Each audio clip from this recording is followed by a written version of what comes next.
G'day folks, Sapper here with another World of Warships video. Welcome to BLUF, or Bottom Line Up Front, a series where I review ships but give you the need to know first thing and the in-depth meat further on. Think of it as a ship review video but with a TLDR and ratings for noobs and skills at the end. Neptune was a bit of a decline for the line, except for her impressive DPM and torpedo power. We're finally at Minotaur, the OG Tier 10 light cruiser. Does she resemble Neptune or Edinburgh? Is Radar Minotaur a feasible option? Can Minotaur still influence a battle heading into 2022? Let's find out. Here is my review of the Tier 10 Royal Navy light cruiser, Minotaur. The bluff for Minotaur is that she is a volatile ship that can shred most enemies if played well, but can be punished just as easily if played poorly. Minotaur is the embodiment of the best traits of Edinburgh and Neptune, being insane DPM, great concealment and decent agility, but has a similarly vulnerable armor scheme. The mix of these traits and an interesting unique upgrade means that players will have the option to build Minotaur into Radar or Smoke, with meaningful choices within both playstyles. Most players can find something to like in Minotaur, provided they have learned the lessons that the Royal Navy Light Cruiser line has attempted to teach them. Minotaur is a versatile and interesting addition to any player's port. Before I get into the juicy details, don't forget to hit the subscribe and notification buttons if you want to see more of my content. Fun fact, Minotaur should not be confused with the historical cruiser class of the same name. The Minotaur we have in game is a design never built, armed with twin gun turrets. The historical version has 3 triples and was designed as an enlarged Fiji. The historical HMS Minotaur ended up being transferred to Canada and renamed HMCS Ontario, and is a ship I'd very much like to see in game. Ontario when wargaming. Minotaur can be a tricky ship to play in the long range meta, but is one of my favourite ships in the game. Despite the challenges involved, I run Radar Minotaur and will be covering Radar in this review. With Minno's build option diversity, this review is a chunky one, so strap yourselves in folks. First things first, Minotaur's hull is vulnerable. She has the same brutal citadel shape as Neptune before her, being a long above water citadel with a raised middle section. She also has the same 16mm armor sections everywhere. Where things change is that she is smaller, and this makes a lot of difference in a gameplay sense, but more on that later. Minotaur also has much better concealment at 9.1 kilometers with full build, and that comes with a smoke firing penalty of 5.4 kilometers. But despite her hull's vulnerabilities, thanks to her smaller size, good concealment and agility, she is a much easier time than Neptune. Minotaur's AA was once the gold standard, with pretty good flak and DPS numbers. Now, however, she's strong against Tier 8 aircraft carriers, but Tier 10s can still be a nuisance, so as with any ship, don't travel alone. Her AA range gets out to 6.9 kilometers, which is worth noting as most Tier 10 cruisers get around 5.5 to 6 kilometers. However, Minotaur is unable to take DFAA, so her AA should be viewed with that in mind. Minotaur's torpedo armament is impressive, with 4 quad launchers, 2 each side. As with those before her, the torpedoes can be single-fired, but aren't notable for speed or damage, being the same as seen on Neptune. The notable difference with the torpedoes is that with a full concealment build, Minotaur can actually stealth torpedo. Minotaur has a relatively small health pool for a Tier 10 cruiser at 43,300. I do recommend running Survivability Expert to buff this up to 47,800. She also gets access to 4 super heals that are needed in view of her armor scheme and hull weaknesses. But as with her predecessors, even with her health and heal, Minotaur isn't particularly durable. Thankfully, Minotaur rewards players with decent agility. She has a solid rudder shift of 8.6 seconds with rudder upgrade and a turning circle of 750 meters. She can get that rudder lower to 5 seconds with rudder 2, but she loses some concealment to do that. As a side note, Minotaur does tend to drift a fair bit in turns, so watch out for that, particularly in and around terrain. Minotaur has the same consumable setup as Neptune with heal, hydro, and smoke or radar with 4 charges of each with superintendent. The heal is the specialised version that can heal lots of everything, and the hydro is the standard cruiser variant for tier. Smoke and radar are both viable options with distinctive build and playstyles to each, but more on that further on. Minotaur has 10 152mm guns in twin turrets, with 3 turrets forward of the superstructure, and all of the turrets have pretty good firing angles for their layout. The big thing with these guns is that they dial the DPM up to 12 when compared to Neptune, with approximately 25% more. Minotaur does have less range than Neptune, with 15.8 kilometers, and you can extend this out to 18.3 with range upgrade, which is what I run, but more on that later. Just to spice things up a little more, Minotaur does not have the trademark average turret traverse as seen on the rest of the line. She has a stock 180-degree turret rotation of just under 5 seconds, and puts most other ships in the game to shame. So, how do you play her? Minotaur has 2 distinctive playstyles, one centered around smoke and the other centered around radar. For smoke, there are 2 build options. There is the unique, also called legendary upgrade option, and the normal build option. For radar, there is the stealth radar option, and then there are more niche options being double rudder or pure radar duration. For the smoke options, playstyle remains similar. The normal smoke build has the standard smoke consumable as seen on the rest of the line, and is a more static or zoning playstyle when compared to the legendary upgrade. Ensure you stay at or near islands to minimise exposure, and make sure you move around a bit in your smoke so you are harder to hit by those attempting to blind fire you. Where things get a little interesting is the legendary upgrade. The legendary upgrade changes Minotaur's smoke consumable into something that sits between Commonwealth crawling smoke and US long smoke. This enables Minotaur to move around at 1/4 speed for up to 60 seconds, and then sit in the last puff of smoke for up to 90 seconds. This gives you a potential smoke time of up to 150 seconds or 2.5 minutes with full smoke build. This build is more flexible than others and can allow Minnow to reposition her smoke setup in case she is rushed or the situation changes, and has the added benefit of making Minnow more difficult to blind fire. So what about radar? For stealth radar, when you are detected, you activate your radar consumable and proceed to shred the enemy destroyer or ship.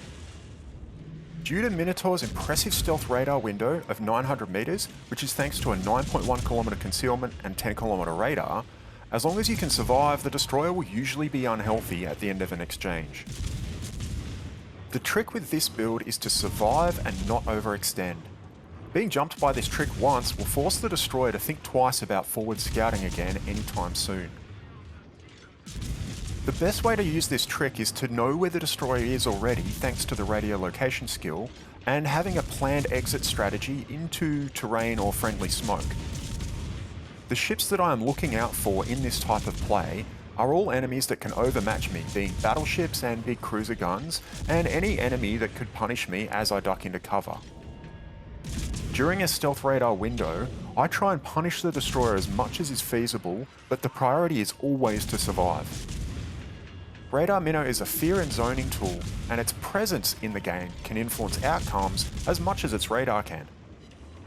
This influence with contrasting weaknesses is why I enjoy playing it so much. The other niche radar types give up Minotaur's stealth radar in favour of more niche options, such as maximising agility or extending radar length. I do not recommend these builds unless you're an advanced player, but they can work for some. Regardless, with the radar consumable equipped, most of your time will be spent in between radar use, working with cover for safety, usually terrain. Knowing when to change positions and which positions to take is crucial, as Minotaur is vulnerable to snipers such as Yamato, Slava, Thunderer, or any enemy with AP shells over 228mm in caliber. Basic level players will want to stick to smoke builds, and while the legendary upgrade is a tempting option, I would stick with the standard smoke build and save your research points for ships or upgrades that are direct improvements like Yamatos or Moskvas. From there, replicating the gameplay practiced on Edinburgh and refined on Neptune will yield the most consistent results. Advanced level players will have a lot of options, and it's difficult for me to tell you which is best. Subjectively, run Stealth Radar. I found it the easiest to play, but maybe I just prefer better concealment. Regardless, for the best results with radar, know where the enemy threats are, plan for them, engage in unfair fights, and have your exit strategy known well ahead of time. More than any other ship in the line, Minotaur excels in divisional play thanks to her flexibility by way of her consumable options, concealment, DPM, and torpedo power. Minotaur can do well in any game mode, be it randoms, ranked, or clan battles. This is thanks to her build diversity, although her selection for clan battles tends to be niche. For information on current Minotaur clan battle use, hit up your local competitive pro, as it is not my area of expertise. All in all, Minotaur is squishy but balances that by being a versatile and flexible ship that can be very fun to play. Onto the builds. Being a tier 10, Minotaur doesn't have any module choices. For consumables, Minotaur has access to heal, hydro, and smoke or radar. For upgrades, pick up main battery 1, engine room protection, aiming systems, rudder shift, concealment, and then either reload or range upgrade. I run range upgrade because on Asia, most battleships and cruisers sit further away than 15.8 kilometers. Due to shell trajectory, if your aim is on, Minnow can get nice pens on some ship decks. If you are running a radar build, I recommend radar upgrade in slot 2. For smoke build, you can run hydro upgrade in slot 2 and or smoke upgrade in slot 3, but I recommend sticking with aiming systems in slot 3. The key choices for both builds are in slot 5. Concealment upgrade gets you the 9.1 kilometer concealment, not doing so gets you 10.1. For legendary smoke, run the legendary upgrade called Aerosol Smoke Curtain System. This will also give you a minor concealment buff in addition to the smoke changes for a 9.6 kilometer surface detection range. If you aren't running concealment or legendary, you can run Rudder 2 or Consumables duration. Rudder 2 gets you that sub 5 second rudder shift, and Consumables duration can extend your radar duration or your smoke duration, but I don't recommend it, and let me explain why. Minotaur radar is 40 seconds standard. With a Dunkirk twin consumable skill, it is 45 seconds. With the slot 2 radar upgrade, it's 54 seconds. And with the consumables upgrade in slot 5, 59.4 seconds. Personally, I don't rate the extra 5 seconds from the consumables upgrade. I would much rather have the concealment, or if you'd rather shake your booty, take Rudder 2. On to Captain skills. The following is what I currently recommend. First, pick up Last Stand, then Consumables Enhancements, Superintendent, and Concealment Expert for 10 points. After that, pick up Radio Location for 14, because knowing where the nearest enemy is critical for your survival, even more so if you are running radar, as it assists you in hunting pesky destroyers. Then pick up Adrenaline Rush for 17, Survivability Expert for 20, and Torpedo Speed for 21. AA skills are pretty solid on Minotaur, particularly in non-radar builds where you can have the points to spare. If you're going to do so, you can swap Consumables Enhancements for the 2-pointer and Survivability Expert and Torpedo Speed for the 4-pointer.